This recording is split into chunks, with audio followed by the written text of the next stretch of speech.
Playoff Jimmy. You Except playoff Jimmy wasn't playing. So, lifelong Miami Heat fans here on this channel. Um, born and raised in Miami, original fans, not bandwagoners.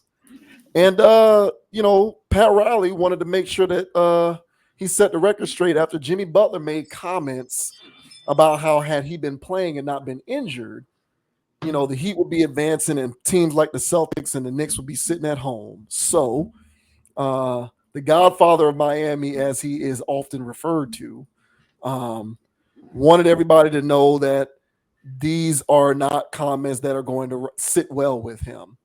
So this here says Pat Riley gets feisty about Jimmy Butler's Knicks rant with Heat future in question.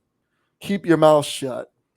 Pat Riley was not amused by Jimmy Butler's recent assertion that the Heat would have beaten the Celtics or the Knicks in the NBA playoffs had he been healthy. The Heat lost the first round series in 5 games, beaten handily in the 4 defeats. And Riley, the team's president, was not in a laughing mood about the Stars' comments during a press conference on Monday. Quote, for him to say that, I thought, is that Jimmy trolling or is that Jimmy being serious? If you're on the court playing against Boston, if you're not on the court playing against Boston, or you're not on the court playing against the New York Knicks, you should keep your mouth shut in your criticism of those teams. Butler missed the Celtics series with an MCL injury suffered in Miami's play-in loss to the 76ers. Butler's comments went viral over the weekend. If I was playing, Boston would be at home. New York damn sure would be effing at home. Josh Hart, come on, man. Butler also said he loved Tom Thibodeau, but wants to beat him to a pulp, a phrase Thibodeau used back at him in response on Sunday. So, while Rowley initially said that Butler would not be traded this offseason, with rumors trickling out after the Heat were eliminated, he left the door open a smidge. There's a possibility that a lot of things are on the table, Rowley said. The Heat reached the NBA Finals last season, but could not mount a similar run out of the NBA play-in tournament this year. So let's go ahead and play a clip of Riley saying this stuff. Now, these comments from Jimmy Butler came during Jimmy Butler's appearance at the Miami Grand Prix, which took place over the weekend here down in Hard Rock Stadium. He seemed like he was on, Jimmy seemed like he was on a little bit of sauce. okay? When he was making the comments, he seemed like he, was having a good little time when he said those things, but he said it nevertheless. And so Pat Riley had to set the record straight on these comments. So here's Pat Riley.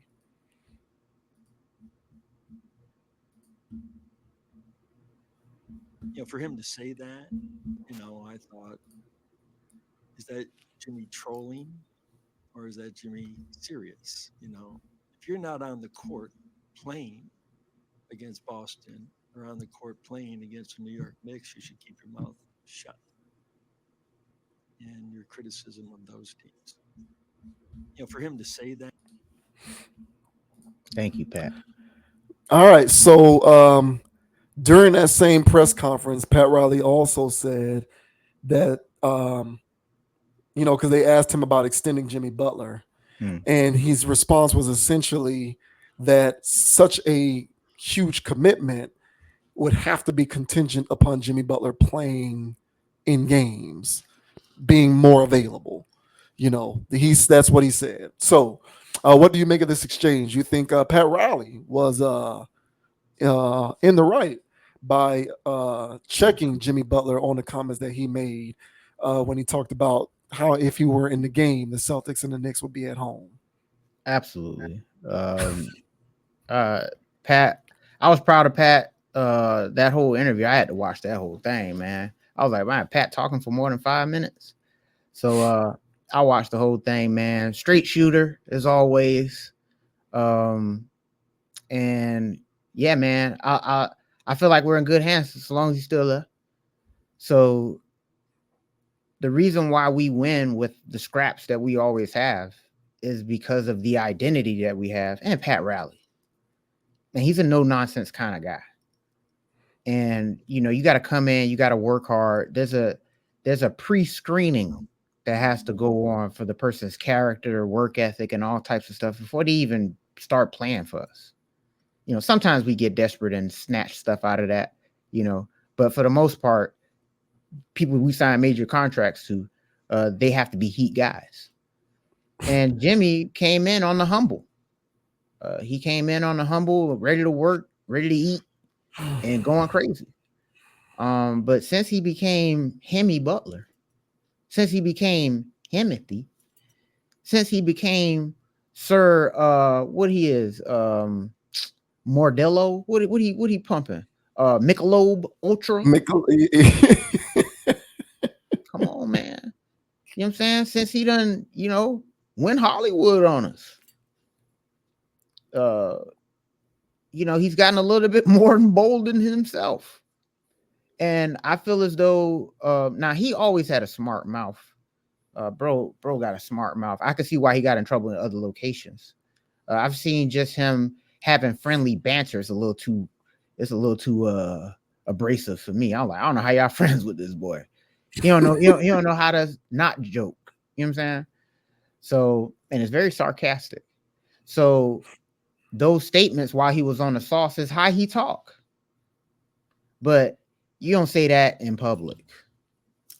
So that's a bad look. So I agree with Pat on that. Also, I'm more upset with his meme after game 2. Because you weren't playing. After I saw the meme, I was like, haha, all right, Jimmy, that you must be coming back for game 3. So it's like, bro, if it's David and Goliath, clearly, bro, the Heat were David. And, we finally got our strike in. Whoop. Because first of all, we can always beat Goliath because, well, we always did. And we always beat them because they always sleeping. They're a little bit too arrogant for themselves. And we would come in on the humble, working, grinding, and beat them. And after we won game 2, he comes out with this energy that's not Heat culture.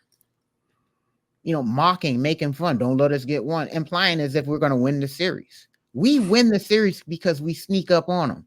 Not because we're better than them. Talent-wise, they're better than us. We have to beat them technically. And so by him doing that, lit a fire up under them, and they eradicated us for the next 3 games. It wasn't even close. It was all embarrassing. And I'm pretty sure there was the battery in their back because they already know how last year felt. They lost this game. Everybody was dragging them through the mud. Here we go again. They weren't going to have that on their watch. And they have the talent that can railroad you. And they did it. And they've been doing that all season, by the way. They just had to tap into their bag. And they did it. They had one of the biggest margins of victory, per game in history. They had one of the biggest. So they're used to blowing people out, and we're used to scrapping over things. Don't make them get into their blow people out mode. He did that. We lost the series. So I'm pretty sure it wasn't just these comments. It was the meme and stuff like that during the playoffs. So for Pat to say, if you ain't on the court to back that up, don't talk. And he put a battery in those people back, and he left his soldiers out there to get run over by mocking their opponent. You shouldn't do that until the series is over. So what are your thoughts? Do you agree with Sir Pat Riley laying into Jimmy Butler, saying to keep his mouth shut? I absolutely do agree. At one point on this channel, we did a Heat topic, I think, or maybe it was a Jimmy Butler topic. I forget. But I made the comment that Jimmy Butler was the second greatest Miami Heat player after Dwayne Oh, Wade. yeah, you did. Hot take. I said that, and I must take that. I apologize. I need to take that. I need to take that back. I was caught up. I was caught up when I made that comment, and I'll take it back. I rescind that because he's not, and I don't believe that. So I've had to dial that back because I don't believe that to be true. I agree with Pat Riley. And the thing about Pat Riley's comment is the root of it. Like, Pat Riley's comments are rooted in availability because you shouldn't talk if you're not available to play. Correct. Jimmy Butler was not available to play. Why was Jimmy Butler not available to play? Jimmy Butler was not available to play because he hurt himself in a play-in game against the 76ers, a game that the Heat the Heat lost that, but then they won the game against Chicago to get the 8 seed. But Jimmy Butler was unavailable because he was hurt in a play-in game. A play-in game that we had to play in because we were not one of the top 6 seeds in the Eastern Conference. We were not one of the top 6 seeds in the Eastern Conference, in my opinion, mostly because Jimmy Butler flagrantly deprioritizes the regular season. Correct. And he either is not available to play in games, correct, or he doesn't care and he doesn't even try hard in the games in which he is playing. correct. Had he cared more, played harder in the games in which he was available to play, or just overall played in more games, maybe the Heat are one of the 6 seeds and therefore don't have to play in the play-in, and maybe Jimmy Butler doesn't hurt himself. In the infinite possibility of things that can happen in the universe, maybe if the Heat are not playing a play-in game, Jimmy Butler doesn't hurt his knee. We were in a play-in game because we were the 7th seed or the 8th seed, whatever seed we were. We were in the play-in game because of that. Why are you in a seed that's low? Well, you didn't win enough games in the regular season. Why? In large part because our best player deprioritizes the regular season and otherwise doesn't play in games. And so in the aftermath of that, you want to say, had you been playing, those teams would get sent home. Bro, you need to go home. You need to get sent home. And as much as I appreciate Jimmy Butler's work ethic, because he's not a superstar talent, but he works at being almost productive enough to be on that level, even though he's not that good, when he is engaged and he cares. Correct. Where I disengage with him is he does not care nearly enough. He has taken this I turned it on for the playoffs thing way too far. Yep. And he is a byproduct of this over coddling of these players in the NBA. This idea that they can do no wrong. Load manage the hell out of them. Let them sit out games. Let them deprioritize the regular season because all we have to do is just get to the playoffs and our seeding doesn't matter. Well, clearly it does because anything can happen. I personally don't think that he would have hurt his knee if we weren't in the play-in. You never know. It's a completely different game, a completely different opponent, a completely different set of circumstances. I would argue that if we weren't in the play-in, if the Heat weren't in the play-in, Jimmy Butler doesn't hurt his knee. But the Heat were in a play-in, I believe, largely because of his availability or lack thereof. Tyler Hero as well, because Tyler Hero missed 40-something games. It was ridiculous. Yep. I don't know what the hell that guy had going on. How are you this hurt, bro? But Jimmy Butler, to me, is worse because he's better. He's a better individual player than Tyler Hero. And even in the games in which you did play, you were clearly disengaged. I can see it just watching the game on my TV. So because of him and other things, but I largely lay that at his feet, he flagrantly deprioritizes the regular season to egregious disrespectful levels. So if you're going to do this and you're going to be that disrespectful towards at least trying to put the team in a better position to not have to scrap it out in play-ins against the Sixers, you really don't need to talk. You do need to sit your ass down. You need to go home, bro. So, yeah, I'm with Pat Riley. Get out of here with that, Jimmy Butler. No one wants to hear that. And Pat Riley is well within his right to reserve judgment on giving him a long-term contract extension when he has clearly shown that for the first 8 months of the season, he doesn't care about playing in the games. And when he does play, he doesn't even try hard. Yeah, I mean, I think I agree with you. The whole notion that I'm going to turn it on in the playoffs thing was, I felt we play a real grinded out kind of basketball. And I can imagine how they feel playing that kind of basketball, like all season long. And I think they just be cutting corners, man. You know, it's like skipping class when we was in high school. You know? And a few days, bro, I had PE 4 times in a day. You know, and I'm like, bro, I'm going back to PE, bro. Like, man. And that's what they do. They just skip a game. Like, I don't feel like going to class. What are you going to give me an F? And they just skip class. And once you get in that habit, it's kind of hard to stop, I would imagine. If you're a person that enjoys that. Some people are in the game for another reason. Other people is like, hey man, I like getting paid, but it really don't matter to the playoffs.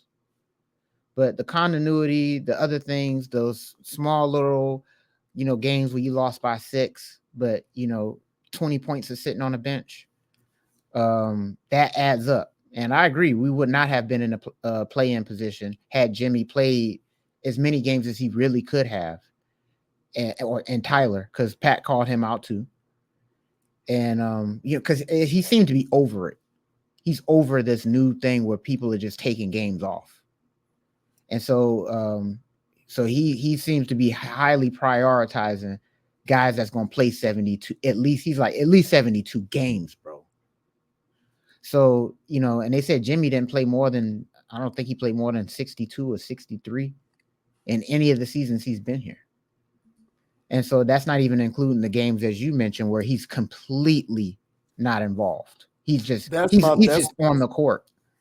That's my biggest problem. It's not that, because whatever, these dudes sitting out games, whatever. It's the games in which he did play. Correct. You're watching them, and he is so disengaged. Yes. It's like you might as well just sit down if you're gonna play like that. Even minus the games in which he sat out, the games he played in, those games alone, if he applies more effort, you win more of those games. Maybe you're not in the play-in, and then I don't think he would have. And then he doesn't get hurt. It's just it's the approach, it's the mentality. Yeah, and so these guys are doing. These guys, as they get older, and they still have enough game to be elite, they're still messing up their legacy still. And Jimmy was building a mythology about himself, and it's still out there for the most part. This is some real in-house stuff. We're the ones that see him play every night. Most people think that Jimmy just got hurt in the play-in, and that's why the Heat fell off. But it's just, we're talking about it as Heat fans, is what we see all the time. And I agree, man. Jimmy's he's awesome when he's healthy and engaged. But when will that be? And Pat Riley's frustration showed in that whole thing. Whenever they brought up Jimmy's name or talking about the situation, he was being very honest about it. And he said that we had a conversation before the season started. Like, we sat down and we had a talk about playing more games, basically putting in more effort. He didn't say all these things like that, but he was saying that we had talks with this man. And basically he went out and did it again. So he's real high on Terry Rozier. He's really high on him. He's real high on Jovic, and he's really high on Jaime. And so I like what we got going on. And last little thing I'll say is, when he was getting at Tyler, he called Tyler fragile. He's a fragile person. And I can feel his frustration. And he said that that's the thing out on him, basically. That's probably why we couldn't get market value for him. It's like, how many games is this guy going to play? Is he really even care? What's this guy on? So he probably lost market value or couldn't get as much as he could have this past offseason because of his inability to stay healthy. So, yeah, Pat's over it. I'm over it. I'm tired of being eighth seed. I'm tired of climbing and scratching our way through things. Like, I want to beat people handily. And that has to change with the personnel somehow, some way, because I don't think Jimmy's going to change this. He's going to be the same guy if we bring him back. So we're just going to have to do something else. So, yeah, I agree with Pat, man. He nation all day long. It's a love-hate times with Pat. I feel like he moves a little too slow sometimes, but I think he wants quality over a splash. So that's probably why he moves so slow. I'll give him that at least. But good luck, Jimmy, man. Hopefully you tighten up, bro. Like, you know what I'm saying? Like, we need you out there, dog. I don't like it. We've talked about this off camera before. In my opinion, the Heat making it to the finals, the 2 years recently that we made it to the finals, 2020, and then again when we made it in 2023, it was a gift and a curse. It was a gift because who doesn't want to get to the finals? But it was also a curse because each year that we got to the finals, we were a low seed. And we were a team that was perceived to be on paper not championship worthy, but because of our style of play and the way that and the way that they're coached, we were able to ascend and far exceed the ceiling that our talent would otherwise suggest. Hmm. And that's all well and good, but a problem that I think came from that is this idea that you can just replicate that every year. And you're not just going to be able to sleepwalk your way into the finals every year. You can't just be a low seed every year No. and think you're going to get to the finals. And when you think that you can be a low seed and get to the finals, you will deprioritize the regular season. And I think Jimmy Butler takes that crap too far and he deprioritizes the regular season. In my opinion, he does it obviously, flagrantly. Like I'm watching the games and it's so obvious that he does it and he doesn't give a damn. And again, it's not the games, it's not just the games that he misses because he missed 22 games. There's 82 games in a season, so he played 60 games. You say that's plenty. Yeah, but the games in which he played, I watched so many of them where it looked like he didn't care. Yeah. So, it's that whole thing. Like, yeah, we got to the finals, but you cannot replicate that every year. That's not a formula that you can just replicate year over year. And if you look at the circumstances that led to those situations taking place, like 2020, the league went on hiatus for like 6 months. And then you put everybody into a confined space with no home court advantage, no fans, no travel, in a bubble. Things were so out of loop and wacky, anything can happen. The Lakers won the championship that year, and you know how I feel about that. I don't even think that that's a legit ring, personally. And then, the other year that we made it against Denver, we were an eighth seed and we were able to get to the finals. But what happens if Giannis doesn't hurt his knee in the first game? Was it his knee or his back? Giannis hurt himself. I think it was his back.